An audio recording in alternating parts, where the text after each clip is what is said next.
Hello, and welcome to another episode of The Cougar, the Bitch, and the Wardrobe. I'm your host, Lana Mazer, also known as Curated by the Cougar. And today, our topic of conversation is entitled, It's Me. I'm the problem. It's me. And what I want to address today is the role of our own personal responsibility in relationships.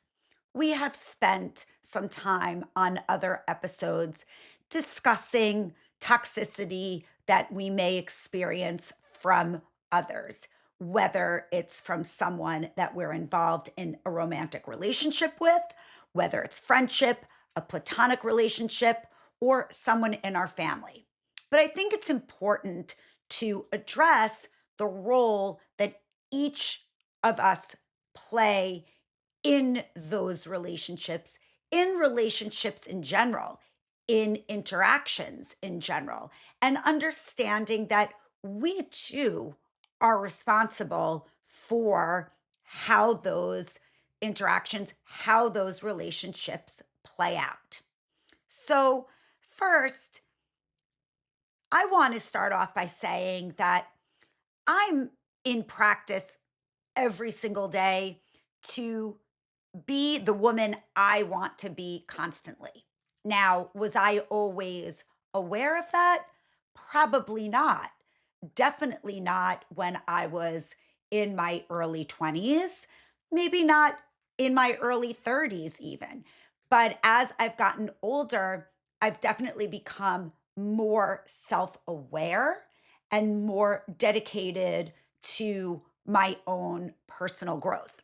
I think that there are common misconceptions when we discuss relationships, and that we as human beings always want to point the finger and play the blame game and point to someone else for being responsible for our own unhappiness, possibly for our own anxieties that we experience, and perhaps our own dissatisfaction in our lives. But I think that it's important that to mention that the impact of avoiding responsibility in relationships will only come back to haunt us many times over. We have to take responsibility so that way we can improve upon our personal relationships. I think it's important that we need to recognize our role in these dynamics. So, what are recurring patterns for us? I think that's important because for myself, as an example, I have been spending a lot of time understanding what my recurring patterns have been in relationships, whether they are in romantic relationships or with friendships or with family. So that way I can find ways to improve upon myself to move forward in those relationships that still are intact and exist. And also, how do I want to present myself, let's say, in a future romantic relationship? And understanding those patterns that might have been maybe pre-existing since I was a child, and understanding why and how I can change and improve upon those things. I believe that if we hold on to certain feelings of hurt, certain feelings of anger, feelings of resentment, is that useful? How is that going to propel us forward? Now, I am not here to say that I am perfect at any of this. For myself, as an example, I have been constantly trying to work on myself with how I interact with my ex husband, the father of my children. This is a challenge for me. I have feelings that I have worked through that are and were feelings of hurt, anger, resentment. And I'm not saying that those feelings still don't rear their ugly head sometimes, but constantly have to remind myself, holding on to those feelings, how is that going to help me in any way? How are those feelings going to propel me forward? And when I ask myself that question, it's the answer is very obvious. It's not going to benefit me, it's not going to benefit my ex, and for sure it's not going to benefit my children. I think that this is something that I am constantly trying to work on and take responsibility for my actions. I also feel this way when interacting with my own father. I have a lot of feelings that are, again, we talked about this maybe in a prior episode about anticipatory anxiety. It's just the nature of that relationship, things that have been in place, those behaviors, those feelings, those responses since I was very young. And even though I'm 48 years old today and he is 78, those feelings are sometimes still there. And I constantly have to remind myself that when I get impatient with my father or frustrated, how is that going to benefit me? How is that going to benefit him? Is Are these emotions really going to help propel me forward? Is it going to help to make that relationship stronger and better? And the answer clearly is no. And I think that the consequences of blame, and we have to examine the detrimental effects of blaming others, that there will be a lack of growth. The inability to take responsibility for our own actions, for our own missteps, for our own behaviors really only hurts us in the end. And then peripherally, as I gave the example of my relationship with my ex-husband, would be detrimental to my children. And when we think about those things and the domino effect that that can have, it really is extremely powerful. And we have to think about the source. And if we have control over the source of that domino effect, it really is so imperative that we take a closer look at ourselves and say, okay, I am going to take responsibility for this behavior. I understand the role that I'm playing in this. How can I change this so that way I can help propel this relationship forward? And again, it is something that feels unnatural in a lot of ways because that response of fear and anger is a very primal response. I talked about primal responses in last week's episode. At the end of the day, we are animals and it's a fight or flight kind of response.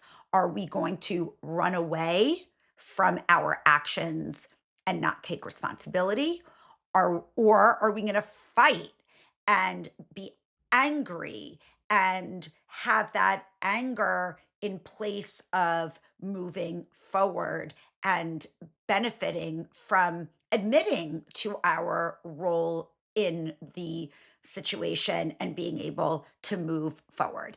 And so I do really feel that the importance of self awareness needs to be highlighted in order to break the cycle. And we hear a lot of things about um, ancestral turmoil cycles that exist in families. And a lot of times it's because our great grandparents, our grandparents, our parents, these feelings of anger or grudges that have existed between family members maybe for an entire generation or two, When and how do we break the cycle? And maybe it has to start with us. Maybe we can be the ones to break the cycle, take responsibility, or maybe even if it's not the responsibility for us because it wasn't due to our actions, but from, like I said, from parents or great grandparents, maybe it's time to break that cycle in order to benefit ourselves, our children, our future grandchildren. How are we going to propel ourselves forward in the right direction? Going back also to understanding relationships, understanding how we can take responsibility for our actions and our behaviors, I think it is important to understand the concept of attachment styles and how they inform relationship dynamics.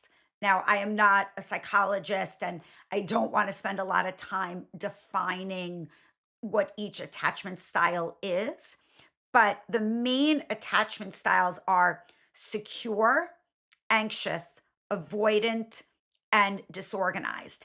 And they each have specific characteristics and can definitely impede a relationship or improve relationships depending on the role that they play. So it is confusing, but if any of those attachment styles, the titles resonate with you, I would suggest that you take some time to look them up and understand what they each mean and how they might relate to your own personality.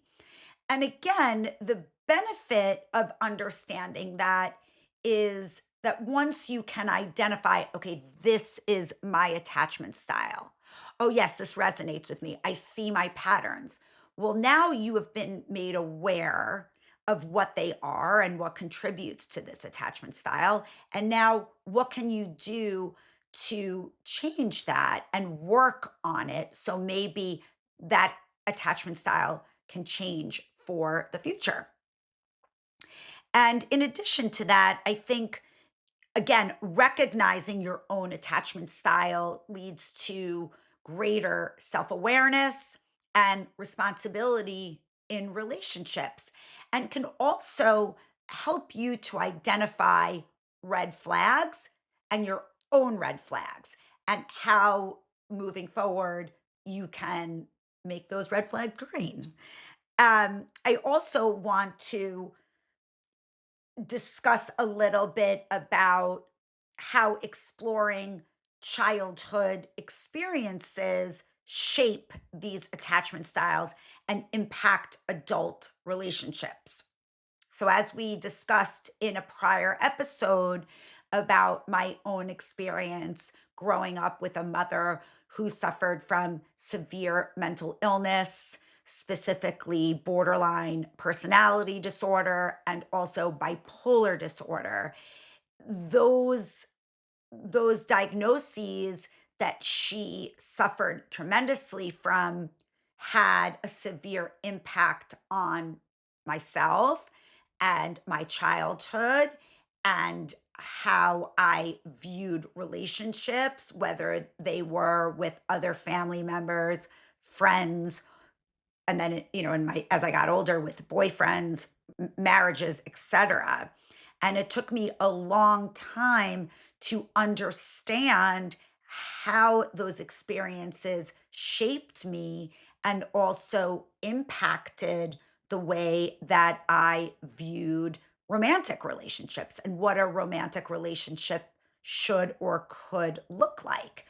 And it has been a journey for me with therapy and a lot of self reflection and understanding to get me beyond that point and to be able to work on myself.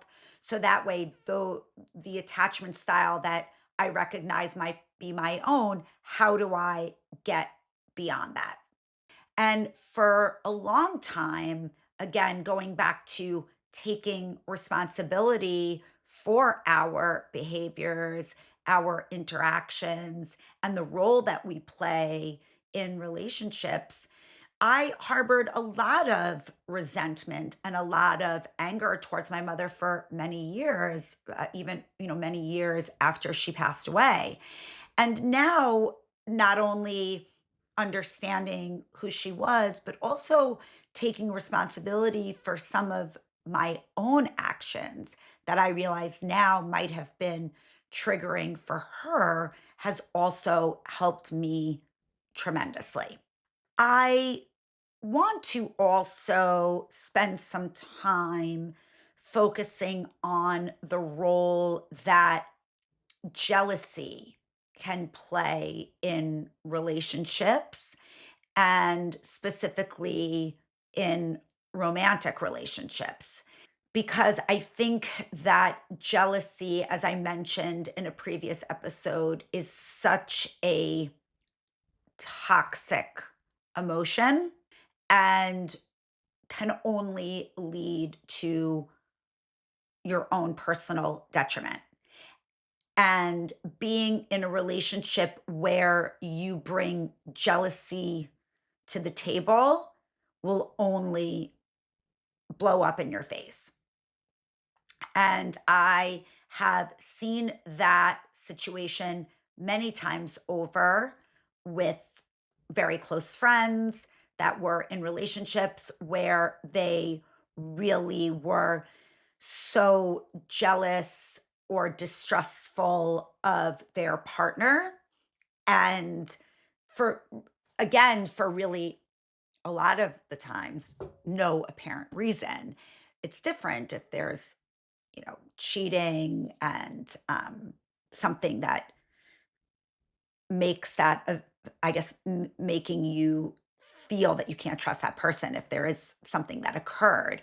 But being jealous of who that person is talking to or who that person is interacting with, and, being so focused on what that person is doing when you're not together and wanting to control that and knowing their every move, that will only create a divide in your relationship and ultimately terminate the relationship altogether. And I think that, and the reason why I bring it up is because I have seen it firsthand recently amongst very close friends of mine that have been in a romantic relationship now for over a year. And it has created a divide that was not pre existing.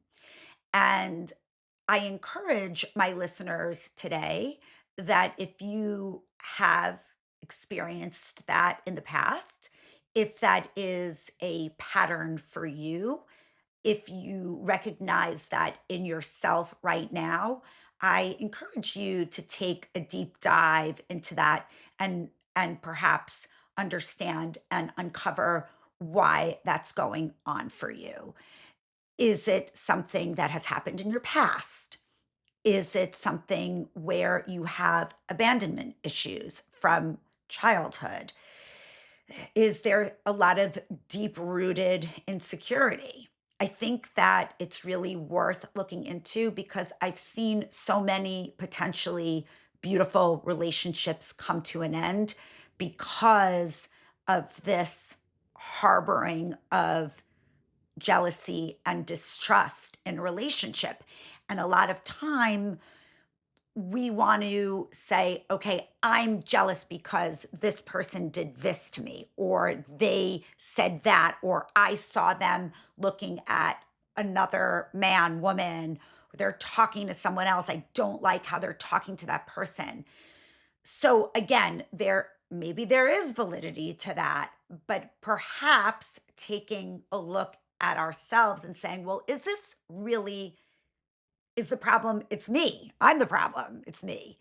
That's the question that we need to ask ourselves, because if we can take a deep dive into why this is occurring, Why do we feel this way? Are we just creating an issue that is non existent? I really think can help to save a lot of relationships that, quite honestly, would continue to flourish if it weren't for that feeling. So I did want to bring some attention to that because it is something that I see all the time amongst friends and other family members that I've talked to about their romantic relationships. And in addition to that, whether it's talking about jealousy or anger, resentment or abandonment or any of those real life feelings and or experiences, I do want to emphasize the importance of understanding that everyone has their own unique experiences and perspectives. And so when we fall in love, when we start a friendship, or we are continuing in a lifelong friendship, and then even dealing with family members, we all have had experiences and continue to have experiences that shape the way we respond to things on a daily basis. And so, not only do we have to understand that about those individuals, but we have to take a closer look at ourselves and understand that we also are having those responses, and that may be contributing to the the experience that we're having in that relationship. So as humans, we're very quick to point the finger and blame, but we have to understand that we've also been shaped and by experiences, and so we are going to respond in a certain way. And so at the same time, I do want to say that we have to be kind to ourselves and understand perhaps why we're feeling this way, why we're acting this way, and then also have the same kindness and understanding towards others. That perhaps, yes, perhaps you're in a relationship and this person is not for you. Perhaps the dynamic of you with that person is toxic. But both people, for the most part, I don't want to say always, but for the most part, are contributing to that dynamic. And so if we can take responsibility for ourselves, because we only have control over ourselves and how we behave and how we respond, that can be very empowering to say, you know what, this no longer serves me. This relationship is not going to propel me to be the best version of myself. I take responsibility for my actions. I take responsibility for where this relationship has ended up. And now I'm going to walk away. And I think that that can really, again, come from a place of empowerment, a place of strength, and a place of self love. And I want to encourage my listeners today also to adopt a mindset of empathy to foster better communication and connection. Because we all want to be seen. We all want to be heard. We want to feel that the person who is most important to us, that they support us, that they have our back. And sometimes we expect those people to automatically know, oh, they should just know this. They should know what I want. They should know what I need. And we are contributing to that misunderstanding, perhaps because we are not communicating that well. And on the flip side, perhaps our partner, friend, family member is also trying to communicate that to us. And what role are do we have in that? Are we being an active listener? Are we able to take our ego out of the dynamic, out of the conversation and say, okay, I hear you. I understand where you're coming from. I take responsibility for my actions. I care about you. So I want to see this relationship, this friendship move forward and continue down this path. So what can I do to make that possible? And again, this is all about taking responsibility for ourselves because I have fallen into that same trap where, in the heat of the moment, when we're upset, we're hurt, we're angry, it's much easier to look at the person who we're in conflict with and put the blame on them. But at the end of the day, we are each contributing to these situations. And if we want to resolve them, whether that means that relationship is going to continue or that relationship is going to end, we need to look at how our actions contributed to it one way or the other. And I do think that we have to be open to feedback and adapting and changing our behaviors based on the insights that are given to us by the individual that we might be in conflict with. Because if we don't have the ability to understand, to listen, to process, and then hopefully change and adapt and evolve, well, then th- that's just going to keep happening over and over again, regardless of the person that you're having conflict with. And whether you are, let's say, in a relationship, and whether it's a boyfriend, girlfriend, or husband, wife, and you, let's say, decide that you're going to seek couples counseling. In that situation, if you are unable to listen to what your partner has to say and very just easily point the finger that everything is that person's fault, you have nothing, you contributed nothing to the issues, then it will just be a detriment to yourself because whether it's going to be with that individual or someone else in your future, there's always going to be some sort of conflict. And we have to understand the role that we play in all of this. And for me to sit here today, I I don't want it to be from a place where I'm spouting all of this great advice and I am not trying to and not implementing that into my own life. I am. And I'm getting better at it. It's definitely been a journey.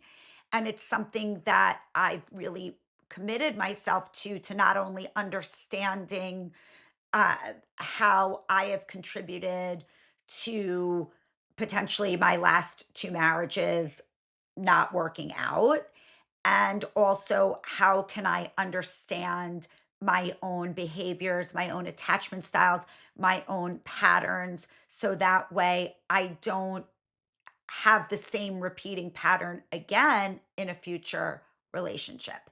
And I think that not only does it affect us in those situations, but it affects us with everything. It really affects us how we see the world. And if we constantly blame others for things not working out for us, then cannot evolve, because to evolve takes work and self reflection. And ultimately, that's the goal. I've said this before, to to not evolve, to be stagnant is the kiss of death. And so if we want to continue to grow and improve and show up as the best version of ourselves, we really have to start with ourselves and we have to be honest. What can we do to start recognizing and understanding and owning our own actions? And what are some things that we can do to put that into place? Well, I think for me, a lot of that has come with therapy. I think that seeking professional help from someone who is not intimately involved in your life and can give you real unbiased feedback is really helpful. Because look, I love my girlfriends, but like the girlfriends are always gonna be like, oh, you did nothing wrong. It's his fault. And that's why friends are the best. They lift us up. But sometimes we really need someone to say, you know what, like, let's take a real look at this and take ownership and maybe give us a little bit of tough love.